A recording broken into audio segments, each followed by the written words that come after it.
Do you feel like your grandchildren don't cuddle up to you like they used to? Or have you noticed a slight distance when you get close to your loved ones? It's one of those things that no one dares to talk about, but that you feel deep down. Many of my elderly patients confess to me with great embarrassment that despite showering every day, they notice a particular odor that just won't go away. They think it's due to poor hygiene, but today I'm going to reveal that this isn't the case. The problem isn't how much you wash, but where you wash. There's a secret area that 99% of people ignore that is the real source of that odor. And the good news is that with a simple change in your routine, you can control it once and for all. Let me tell you a story that I unfortunately hear very often in my practice. A patient, let's call her Elena, 72 years old, a lively and loving woman, came to see me with tears in her eyes. She told me, "Doctor, something has changed. My granddaughter, who is my sunshine, used to never leave my lap and now she hesitates before giving me a hug. The other day I heard her ask her mother in a low voice, 'Why did Grandma smell weird?' My heart broke. I shower every day, sometimes twice. I use the best soaps, I wear perfume.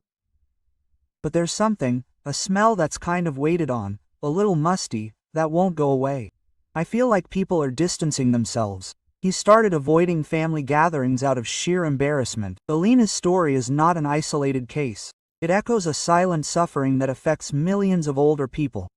It's a direct wound to self-esteem, an invisible barrier that rises between you and the people you love the most. And the most frustrating thing is that no matter how hard you try, it seems like a losing battle.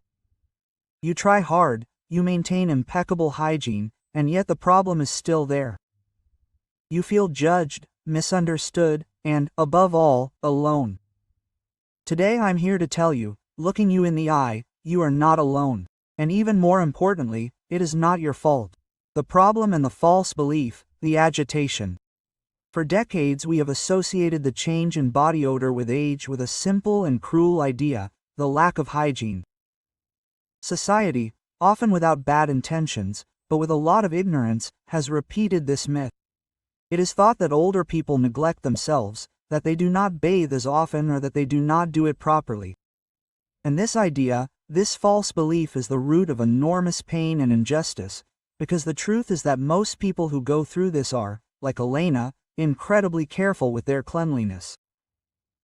They scrub, soap themselves, use all kinds of deodorants, perfumes, lotions, they try everything, spending money and energy in a fight that seems impossible to win. And every day that the odor does not go away, this false belief becomes more deeply embedded in their minds. I must be doing something wrong. The problem must be me. This creates a vicious cycle of shame and isolation. You start to doubt yourself. You wonder if others notice when you're at the grocery store, at the bank, at a family meal. You become hyper-aware of your space. That person has stepped back a little. That gesture was for me. That constant anxiety is exhausting. It robs you of the joy of simple moments, the confidence to sit close to someone, the spontaneity of a hug. Many of my patients tell me how their social life has shrunk. They stop going to book club, avoid public transportation, or sit on a bench by themselves in the park. The fear of being labeled as careless is stronger than the desire to connect. And so a problem that is purely biological becomes a sentence of isolation. The impact on the family is perhaps the hardest. Children with that innocent and sometimes brutal honesty can make comments that cut like daggers. Adult children, in order not to hurt, may say nothing, but their body language says it all. A hug that is a little shorter, a slight distance when speaking. And you notice it, you feel it, and it hurts. It hurts because it makes you feel that you're becoming a burden, someone who's uncomfortable to be around. I want you to understand this very clearly. All that effort, all that hygiene isn't working because you're attacking the wrong enemy with the wrong weapons. It's like trying to put out an oil fire with water. Not only does it work, it can actually make the situation worse. You've been cleaning the surface when the root of the problem is a much deeper chemical process.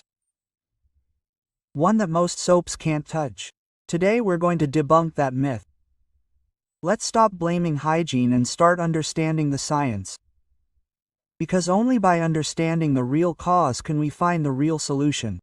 And I promise you, that solution is simpler than you think. Forget the shame and the guilt.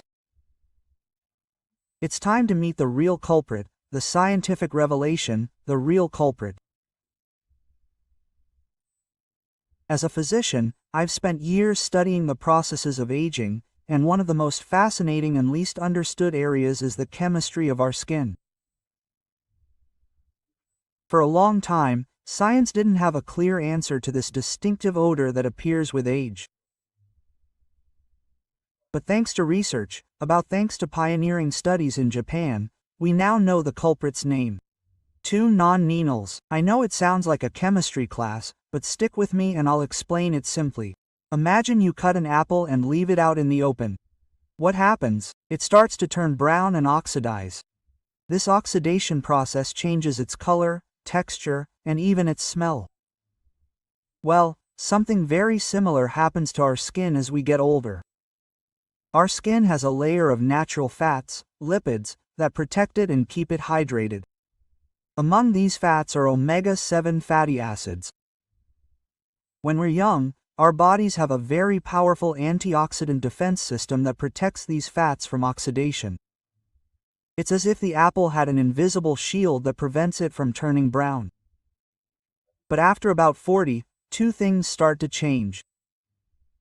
First, due to natural hormonal changes, the composition of these fats in the skin changes. And second, and this is key, our natural antioxidant capacity begins to decrease. That invisible shield weakens. The result: the fatty acids in our skin now have a weaker skin. More exposed, they oxidize upon contact with air. This lipid oxidation process, just like that of the apple, creates chemical byproducts, and the main one, the most famous of all, is this molecule called nonenal. Nonenal has a very particular smell that scientists describe as a mix of grass, grease, or old paper. It is a distinctive smell that, although not always strong or unpleasant for everyone, is very different from the smell of sweat. It has nothing to do with the bacteria in the armpits. That is why normal deodorants and antiperspirants do not work against it. They are made to fight bacteria, not to neutralize a molecule that is born from oxidation. And now comes the most important thing, the reason why your showers have not worked. Nonenal is lipophilic. Lipo means fat and philic means likes. In other words, nonenal loves grease, it dissolves in it, it sticks to it, it does not dissolve in water. Imagine that you get car oil on your hands. If you just rinse them with water, the oil goes away. No, water just slides right off. You need a soap that can grab and drag that grease away. The same thing happens with nonenal. Being a friend of grease, it gets trapped in the grease layer on your skin. When you take a quick shower with any soap, the water cleans the dirt from the surface, but it can't drag this sticky molecule away. It stays there stuck to your skin, and not only that, since it sticks, it also transfers very easily to the fabric. It permeates your pajamas, your sheets, the upholstery of your favorite chair, your clothes. That's why sometimes it seems like the smell lingers in the room even when no one is there. It's not your imagination, it's the chemistry of nonenal. This process, as you can see, is 100% natural. It has nothing to do with being clean or dirty. It's just another consequence of aging, like gray hair or wrinkles. And knowing this is the first step to freeing yourself from that guilt. You haven't done anything wrong. In fact, here's a fun fact. With age, our sense of smell also tends to change, decrease. This means that you are very likely not to perceive this odor with the same intensity as younger people like your children or grandchildren. This can create a painful situation. You don't notice anything, but others do. It's not that you're becoming desensitized, it's another normal biological change. So to summarize, odor is not due to poor hygiene, but to a molecule called nonenal. It's produced by the oxidation of skin fats, a natural process that increases with age. This molecule does not wash away with water alone, so regular showers do not remove it. Well, understanding this opens the door to the solution. Because if the problem is a fatty molecule trapped in the skin, the question is no longer, how do I wash more? But how do I wash intelligently to remove it? And the answer leads us to the big revelation, the existence of a secret zone, an area of your body where nonenal accumulates much more than anywhere else. The secret zone, the epicenter of odor. Now that we know that our enemy is nonenal and that its oily nature makes it so stubborn, it's time to reveal the big secret. For years we've focused on the obvious areas of body odor, armpits, feet. And of course they need to be washed, but the urethra has its favorite places. Think about it. Where do we have the most sebaceous glands, those little oil factories? Many would say on the face, and it's true, but one of the areas with the highest density of these glands, which is also hard to reach and we tend to forget about in the shower, is the upper back and the nape of the neck. Yes, you heard right. That area that runs from the base of the neck down between the shoulder blades to the middle of the back is a key spot. Ground zero for sebaceous production and accumulation. Let me explain why this area is such a problem. Lots of sebaceous glands. It's a naturally oily area. More oil means more raw material for it to oxidize and generate sebaceous. It's the perfect breeding ground, hard to reach. Let's be honest, in the shower, how eagerly do you scrub the upper back? On your back? Most of us rub soap on our shoulders and let the lather drip off. It's hard to reach with our bare hands, and if you don't use a long-handled brush, it's nearly impossible to clean that area properly. Over the years, if your shoulders become stiff, the task becomes even more complicated. Silent buildup. Unlike underarms, where the smell of sweat is strong and quick, buildup on your back is slower and more stealthy. Nonenal builds up day after day in that layer of sebum that doesn't get completely washed away, creating a reservoir of odor. Constant contact. Think about how you sleep. The back of your neck and back are in direct contact with your pillow and sheets for hours on end. Not only does this transfer nonenal to your bedding, which explains the odor in your room, it also creates a warm environment that encourages oxidation. The same goes for the back of your couch or your clothing, but your back and neck, while a major focus, are not the only ones. Nonenal can build up wherever there are sebaceous glands and creases, other secondary areas that deserve your attention. Behind the ears, a forgotten classic. It's a small crease where sebum, dead skin, and shampoo residue accumulate. A little nest of nonenal. The scalp also has many sebaceous glands. If not washed with the right frequency or technique, it can contribute to the overall odor. The chest, especially in men, this area can be quite oily and prone to accumulation. Any fold of skin below the chest, in the creases of the abdomen, anywhere where the skin is pink and there is poor ventilation is a prime candidate for this molecule to be generated. Do you see the picture? You've been fighting on the wrong front. While you were focusing on your armpits, the nonenal was quietly camped on your back and the nape of your neck, growing stronger with each cursory shower. Knowing where the problem is hiding changes everything, because now it's not about showering more, it's about showering better. It's about directing your attention to the areas that really matter, and that's exactly what we're going to do. Now, I'm going to give you a step-by-step guide to Dr. Manochi's cleansing protocol, a simple yet revolutionary routine designed to wage war on douchebag, the ultimate solution. Dr. Manochi's cleansing protocol. It's time for action. Forget about overpriced products and empty promises. The solution I'm about to give you is based on pure science and logic. If douchebag is a fatty molecule, we need a strategy to dissolve it. If it's hiding where we can't reach, we need tools to get to it. This isn't just some advice to wash better, it's a protocol, a system that if you follow it will change the way your skin feels and smells. It's 5 simple steps that are very powerful. Step 1. Get the right tools.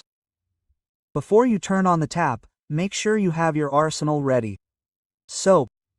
Here's the first common mistake. Overly perfumed shower gels or antibacterial soaps aren't made for this. We need something that fights oxidation and helps break down oil. You have several great options. Soap with persimmon extract or persimmon. This is the go-to option, used extensively in Japan for this very issue. Persimmon is rich in tannins, powerful antioxidants that have been shown to be very effective in neutralizing dodecylperoxidone. Look for soaps that list it as one of the main ingredients. Citrus soap. Soaps with lemon, orange, or grapefruit essential oils are a great option. Citrus helps cut through oil and is packed with antioxidants like vitamin C. Green tea soap. Like citrus, green tea is known for its antioxidants. A soap that includes it will help fight oxidation on your skin. If you have sensitive skin, a mild glycerin or aloe vera soap is perfect. The important thing is that it doesn't dry out. The cleansing tool, your hands alone can't reach this secret area. You need some help. A long-handled bath brush. This is your go-to tool.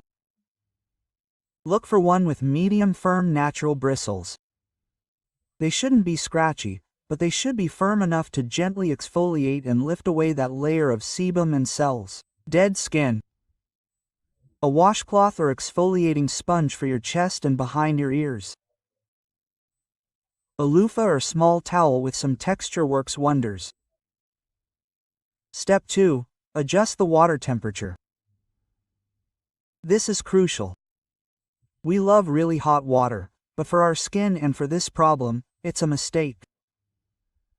Boiling water destroys the skin's protective oil barrier. How does the body respond? By producing even more sebum to compensate, which ultimately gives you more fuel to generate 2-nonenal. The ideal temperature is warm, nice and comfortable, but doesn't make your skin red. Step 3. The focused cleansing technique. Here's the heart of the protocol. It's not about spending more time in the shower, it's about focusing your effort. Normal start. Begin your shower as usual. Wet your entire body. Attack the secret zone. Now grab your long-handled brush, wet it, and apply a generous amount of your specialty soap, khaki, citrus. And now focus. Start at the nape of your neck and scrub in circular motions, gentle but firm. Work your way down slowly, down your back, covering the area between your shoulder blades well. Take your time. Spend at least a minute or 2 on this area alone. Imagine that you are gently buffing the skin, lifting that invisible layer. Secondary areas. After your back, move the brush down to your chest. Then, take your sponge, apply a little more soap, and thoroughly clean behind each ear. Scrub your scalp with your fingertips, not your fingernails. And don't forget the skin folds, the rest of your body. Finish by washing the rest of your body as usual. Step 4. Rinse and dry thoroughly. A good wash is useless if you leave soap residue behind. Rinse thoroughly with warm water, making sure there is nothing left, especially on your back and in the creases. Drying is just as important. Use a clean, dry towel and don't just pat yourself dry. Dry thoroughly, paying special attention to your back, behind your ears, and all the areas where you are. Creases. Moisture is the enemy. Step 5. Smart hydration. After cleansing, you need to moisturize to prevent your skin from drying out and producing more oil, but we can do it smartly.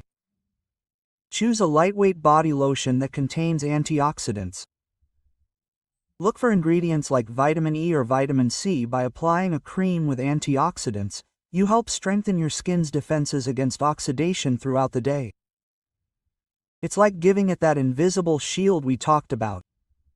Apply it all over your body, but make sure to cover your back and chest well. Frequency. Do a deep cleansing protocol at least 3 or 4 times a week. On other days, shower as usual. Listen to your skin. If it notices irritation, reduce exfoliation to twice a week. This protocol is not complicated, it's strategic. It's about trading brute force for intelligence. By following these steps, you're not just cleaning your skin, you're breaking the cycle of two-nodal production. You're attacking the cause, not just covering up the effect. And the results, I promise you, will be a breath of fresh air for your skin and your confidence. Beyond showering, lifestyle changes. Implementing a cleansing protocol is the biggest and most effective step you can take. But if we want to ensure lasting victory, we can reinforce the strategy with a few simple habits. Think of the shower as your main attack, and these are your defensive walls. 1. Your clothes and sheets. A key battlefront. As we saw, 2 nonenal sticks to fabric. There's no point in getting out of the shower looking spotless if you dry yourself with a soaked towel or put on pajamas that already smell. Wash them frequently. Wash towels, sheets, and pajamas more often. Wash towels every 2 or 3 uses. Bed linens once a week. Underwear that comes in direct contact with the skin after each use. The power of white vinegar. Add a cup of white cleaning vinegar to the rinse cycle of your washing machine. Vinegar is an incredible natural deodorizer. Don't worry, the vinegar smell disappears completely when the clothes dry. Baking soda boost. For clothes that smells better, you can add half a cup of baking soda to the detergent at the beginning of the wash. It helps eliminate odors and softens fabrics. Sun drying. Whenever possible, dry clothes and sheets in the sun. Ultraviolet light is a very powerful natural disinfectant and deodorizer. Second, fight from the inside. The antioxidant diet. If oxidation is the problem, the solution is antioxidants, and eating them is even more powerful than applying them. A diet rich in antioxidants strengthens your defenses from within. Eat a rainbow. Focus on fruits and vegetables of many colors. Berries, blueberries, strawberries, raspberries. They are loaded with antioxidants, leafy greens, spinach, chard, kale, oranges and yellows, carrots, pumpkin, mangoes and, of course, oranges and lemons full of vitamin C, good fats and green tea. Incorporate nuts, seeds and extra virgin olive oil. Drinking 1 or 2 cups of green tea a day is also a great way to add antioxidants. Limit what you oxidize. At the same time, try to reduce foods that promote inflammation and oxidation, ultra-processed foods, industrial pastries, fried foods, excess sugar, and processed meats. 3. The importance of hydration. Drinking enough water is key to skin health and to helping the body eliminate toxins. Well-hydrated skin works better. Try to drink between 6 and 8 glasses of water a day, unless your doctor has told you otherwise. 4. Air out your home. Make it a habit. Open the windows in your home every day, for 10 to 15 minutes, even in the winter. Allowing fresh air to circulate helps disperse odor molecules that may have accumulated in the environment. 5. Manage stress. It may surprise you, but chronic stress affects your chemistry. It raises cortisol, a hormone that can disrupt your skin's balance and increase oxidation. Practicing relaxation techniques such as deep breathing, meditation, or simply taking walks in nature has a positive effect on your mind and your skin. These habits aren't miracle cures on their own, but they do multiply the effect of your new bathroom routine. Each one adds an extra layer of protection, creating an environment that's hostile to the douche nonal. With this 12-ounce approach, you're not just controlling odor, you're cultivating an overall sense of well-being that will leave you feeling fresher, healthier, and more in control. Today, we've taken an important journey. We started with Alina's painful story, one of shame and isolation that may have sounded familiar. We debunked the cruel myth that body odor in old age is due to poor hygiene. And I hope I've freed you from that burden. We uncovered the culprit, the douche nonenal, and why it's so persistent. We revealed the secret area, the back, the nape of the neck, and behind the ears. That sweet spot that most of us ignore. And most importantly, I gave you a clear, practical, science-based solution. Dr. Manochi's cleansing protocol, a step-by-step strategy that puts you back in control, not with magic, but with knowledge. My take-home message is this. Aging is a natural and beautiful part of life. It doesn't have to be a process of loss, much less of confidence or dignity. Don't let a simple biochemical process rob you of the joy of hugging your grandchildren, laughing with your friends, or feeling comfortable in your own skin. You are in control. The solution is literally in your hands. You no longer have to feel ashamed or powerless. You have science on your side and a plan of action. And now I ask you for 3 very simple things. If you found this information valuable, if you think it could change your life or the life of someone you know, please subscribe to this channel. My mission is to continue sharing science-based health secrets, explained in a simple way so that you can live your golden years with fullness and dignity. By subscribing, you won't miss a thing.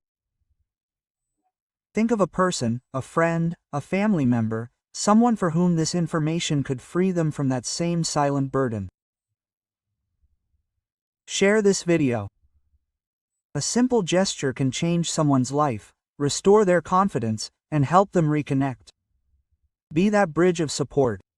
And finally, I'd love to hear from you. Tell me about your experience in the comments. Did you relate?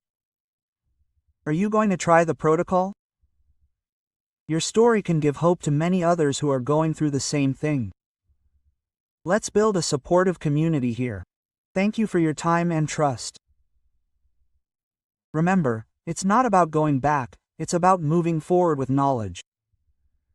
It's time to bring back the hugs, the meetings, and the closeness. It's time to feel simply and wonderfully yourself again.